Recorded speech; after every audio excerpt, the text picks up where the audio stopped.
புத்தளம் மாவட்டம் கடற்றொழிலுக்கு பிரசித்தி பெற்ற மாவட்டமாகும். எனினும் இங்குள்ள மீனவர்கள் தமது ஜீவனோபாயத்தை முன்னெடுப்பதில் பல்வேறு சிரமங்களை எதிர்நோக்கி வருகின்றனர்.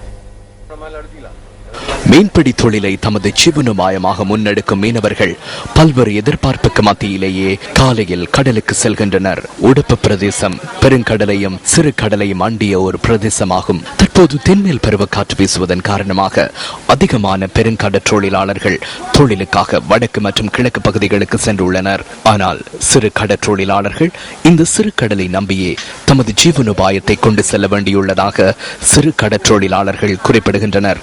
தற்போது சிறுகடலில் மீன்கள் மற்றும் இறால் மிகவும் குறைவாகவே காணப்படுவதாகவும் திட்டமிடப்படாமல் மேற்கொள்ளப்பட்டுள்ள இறால் பண்ணைகளிலிருந்து வெளியேற்றப்படும் அசுத்தமான நீர் காரணமாக கடல் வாழ் உயிரினங்கள் இறந்து வருவதாகவும் அவர்கள் குறிப்பிடுகின்றனர்.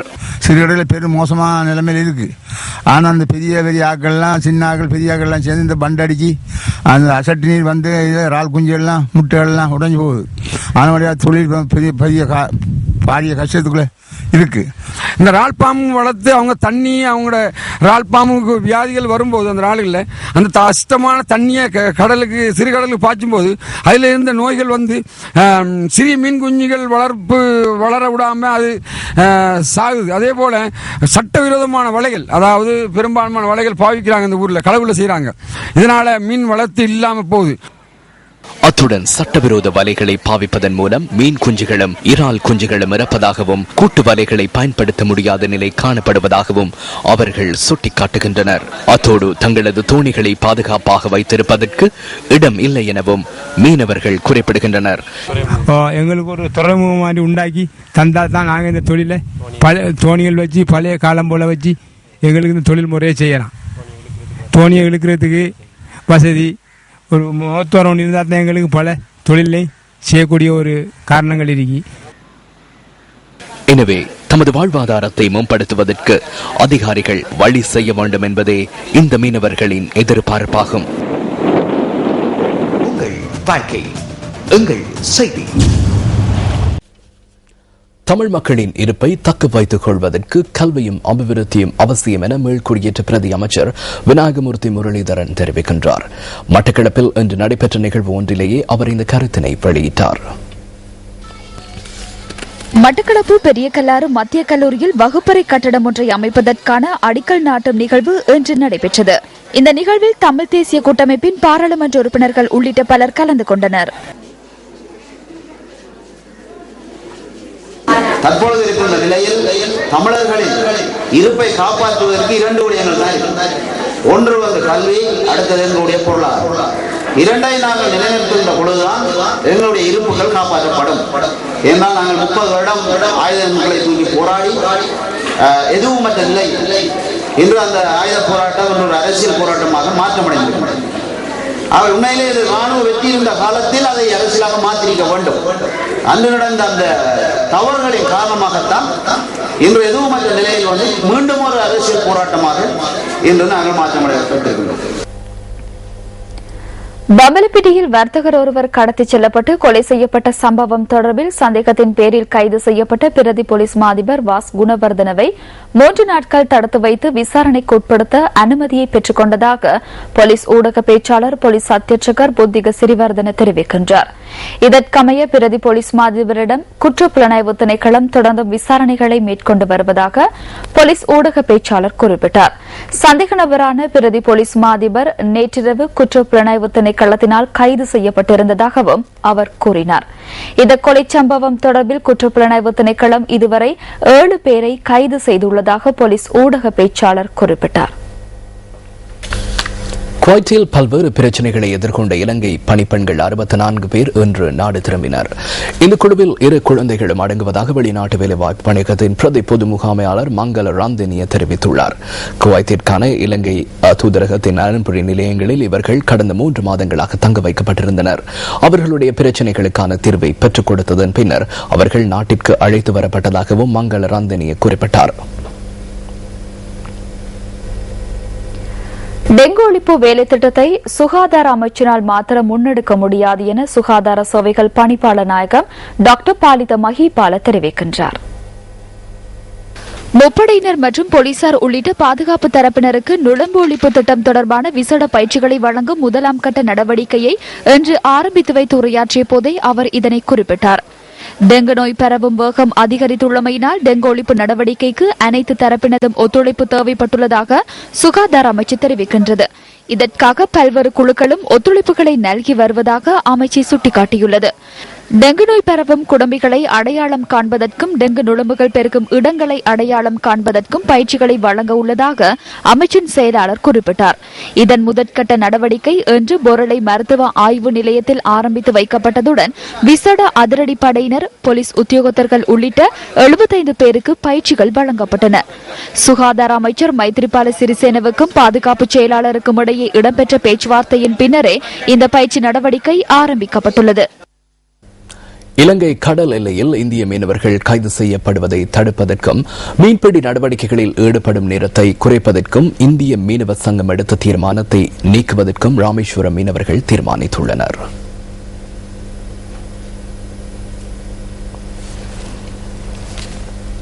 அடுத்த செய்திகளுடைய அவதானத்தை செலுத்தலாம். நாம் எவ்வேளையிலும் வானிலை எதிர்வு கூறல் தொடர்பில் உரிய தரப்பினருக்கு அறிவித்துள்ளதாக வளிமண்டலவியல் திணைக்களம் இன்று மீண்டும் வலியுறுத்தியுள்ளது. எனினும் வானிலையில் பாரிய மாற்றம் ஏற்படும் என திணைக்களம் உரிய முறையில் அறிவிக்கவில்லை என பதில் கடற்றொழில் அமைச்சர் குற்றம் சாட்டியுள்ளார். இது தொடர்பான தகவல்களை தொடரும் எமது பிரதான செய்திகளில் எதிர்பாருங்கள். ஸ்ரீ ஜெயவர்தனபுர பல்கலைக்கழகத்தின் மருத்துவ பீட மாணவர்கள் 25 பேருக்கு வகுப்பு தடை விதிக்கப்பட்டுள்ளது. பல்கலைக்கழக வளாகத்தில் எதிர்ப்பில் ஈடுபட்ட காரணத்தினால் அவர்களுக்கு வகுப்பு தடை விதிக்கப்பட்டுள்ளதாக பல்கலைக்கழகத்தின் ஊடக பேச்சாளர் கலாநிதி பிரணீத் அபே சுந்தர தெரிவித்தார். இதேவேளை கலனி பல்கலைக்கழகத்தின் மூடப்பட்டிருந்த விஞ்ஞான பீடத்தின் முதலாம் மற்றும் இறுதியாண்டு கல்வி நடவடிக்கைகள் இன்று மீண்டும் ஆரம்பிக்கப்பட்டன. மற்றொரு உள்நாட்டு செய்தி. தாம் எவ்வேளையிலும் வானிலை எதிர்வு கூறல் தொடர்பில் உரிய தரப்பினருக்கு அறிவித்துள்ளதாக வளிமண்டலவியல் திணைக்களம் இன்று மீண்டும் வலியுறுத்தியுள்ளது. எனினும் வானிலையில் பாரிய மாற்றம் ஏற்படும் என திணைக்களம் உரிய முறையில் அறிவிக்கவில்லை என பதில் கடற்றொழில் அமைச்சர் குற்றம் சாட்டியுள்ளார். பாரிய அளவிலான கடல் சூழ்ந்துள்ள நாடே இலங்கையாகும். அதனால் எதிர்வு கூறலில் பல்வேறு சிரமங்கள் காணப்படுகின்றன. தொழில்நுட்பமோ வேறு காரணங்களோ அல்ல, அதுவே எமக்குள்ள முதலாவது சவாலாகும். கடந்த 7ஆம் தேதி பிற்பகல் 2 மணி அளவில் வளிமண்டலவியல் திணைக்களத்தில் நடைபெற்ற கலந்துரையாடலின் பின்னர் இந்த நிலைமை இலங்கையை அதிக அளவில் பாதிக்க முடியும் என தீர்மானிக்கப்பட்டதாக திணைக்களத்தின் பணிப்பாளர் SR ஜெயசேகர் கூறினார். இந்த நிலைமை இலங்கையை பாதிக்க முடியும் என நாம் இறுதியாக தீர்மானித்தோம். நாம் 2 மணி அளவில் இது தொடர்பில் கலந்துரையாடினோம். இந்த நிலைமை இலங்கையில் பாதிப்பை ஏற்படுத்த முடியும் என பணிப்பாளருடன் தீர்மானத்துக்கு வந்தோம். 7ஆம் தேதி மாலை வேளையில் எதிர்கூறல் தொடர்பிலான விடயத்தில் மாற்றத்தை ஏற்படுத்தினோம்.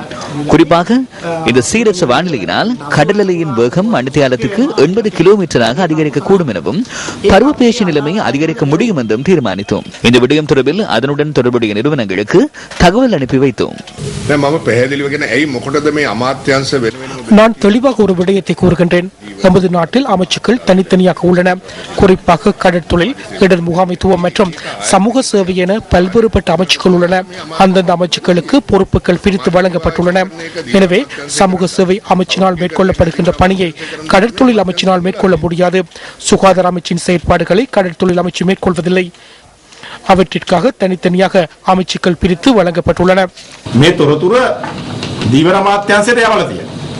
இந்த தகவல்கள் கடல் தொழில் அமைச்சுக்கு அனுப்பப்பட்டுள்ளன. அதனை டெலிகாம் நிறுவனம் உறுதிப்படுத்தியுள்ளது. நான் எவர் மீதும் குற்றம் சுமத்தவில்லை. இந்த விடயம் தொடர்பான விவகாரத்தை எம் மீது சுமத்துவதை விட வளிமண்டலவியல் திணைக்களத்துக்கு பொறுப்புகள் உள்ளன. அதே போன்று கடல் தொழில் அமைச்சுக்கும் பொறுப்பு உள்ளது. அவர்கள் இது தொடர்பில் அறிவித்திருக்க வேண்டும்.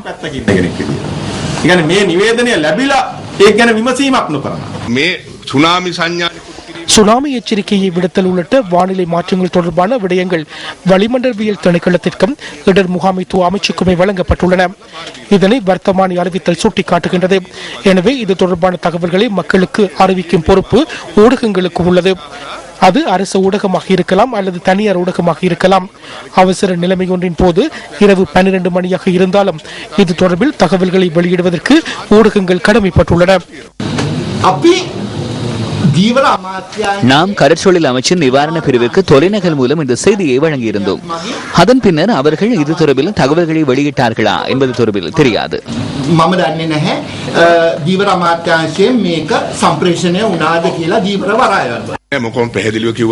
நான் ஏற்கனவே குறிப்பிட்டதை போன்று அறிக்கை வெளியிடல் மற்றும் அபாய எச்சரிக்கை வெளியிடல் ஆகியன இரண்டும் வேறுபட்டவை.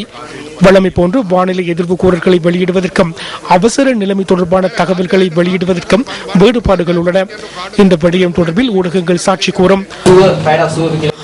மணித்தியாலத்திற்கு 80 கிலோமீட்டராக காற்றின் வேகம் அதிகரிக்க முடியும் என்று அறிக்கையில் குறிப்பிடப்பட்டுள்ளது. அதன் பின்னர் இடர் முகாமைத்துவ மத்திய நிலையம் தொடர்பில் எவ்வாறான நடவடிக்கைகள் எடுக்கப்பட்டன? මේ නිවේදනය ලැබුණේ නිවේදනයක් වශයෙන් නෙමෙයි, හදිසි නිවේදනයක් වශයෙන් නෙමෙයි, අනාවැකියක් වශයෙන්, ෆෝකාස්ටක් වශයෙන්. இந்த தகவல் ஒரு அறிக்கையாக மாத்திரம் கிடைக்கவில்லை, எதிர்வு கூறலாகவே கிடைத்தது. சாதாரணமாக வெளியிடப்படுகின்ற எதிர்வு கூறலை போன்று அது அமைந்திருந்தது. அவ்வாறான எதிர்வு கூறலின் பின்னர் நாம் ஏனைய மாவட்டங்களில் உள்ள அதிகாரிகளுக்கு அறிவிப்போம். அவசர நிலைமை தொடர்பான அறிவிப்பு கிடைத்தால் மாத்திரமே நாம் உடனடியாக செயற்படுவோம். அந்த பிரச்சனையே இங்கு ஏற்பட்டது. இடர் முகாமைத்துவ மத்திய நிலையம் என்பது ஒரு விசேட நிலையமாகும். அபாய எச்சரிக்கை தொடர்பில் அறிவிப்பதற்காக அங்கு வியூகம் வந்து உள்ளது. அறிக்கை ஒன்று கிடைத்ததன் பின்னர் அது அவசர நிலைமையா என்பதை எவ்வாறு அறிந்து கொள்வது? இங்கு ஏதாவது ஒரு இடத்தில் தவறு இடம்பெற்றுள்ளது. குறிப்பாக மணித்தியாலத்திற்கு 80 கிலோமீட்டர் வேகத்தில் காற்று வீசுவது என்பது ஒரு இலகுவான விடயம் அல்ல. எனவே அமைச்சர் கூறுவதை போன்று இந்த நிலைமை தொடர்பில் கடுமையாக எச்சரித்திருந்தால் நிலைமை மாறியிருக்கும். அதனையே நாங்கள் கூறுகிறோம். கழுத்து வெட்டப்பட்டாலும் பரவாயில்லை.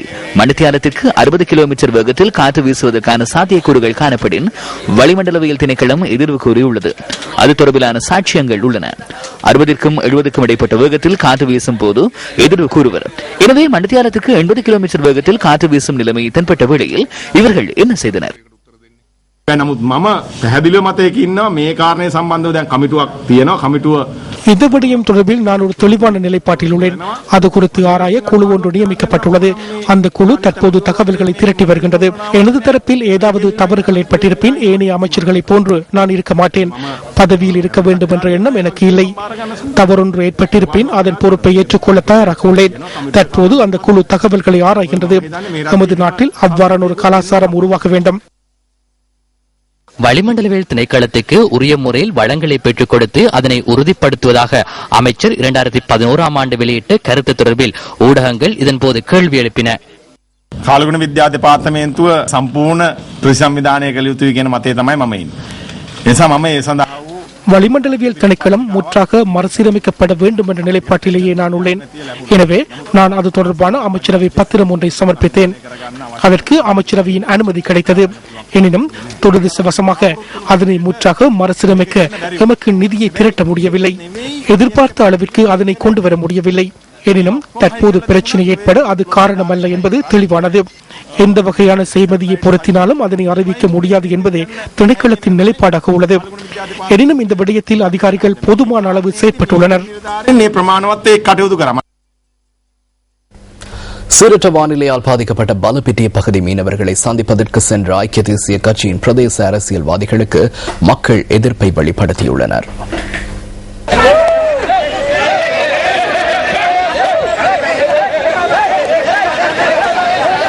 பலப்பிட்டிய பிரதேசத்தில் பாதிக்கப்பட்டவர்களை சந்திப்பதற்கு சென்ற ஐக்கிய தேசிய கட்சியின் பலப்பிட்டிய பிரதேச சபையின் உறுப்பினர்களுக்கு மக்கள் தமது கடும் எதிர்ப்பை தெரிவித்தனர்.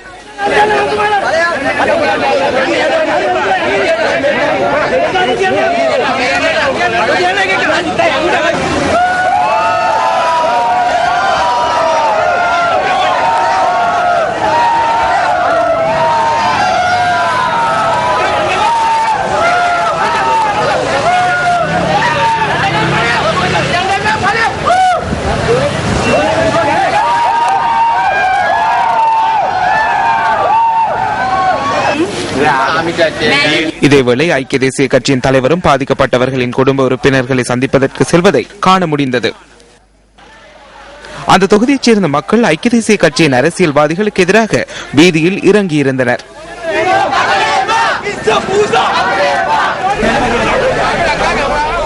இத்துடன் நியூஸ் ஃபர்ஸ்டின் 8 மணி பிரதான செய்திகள் நிறைவு பெறுகின்றன. வணக்கம்.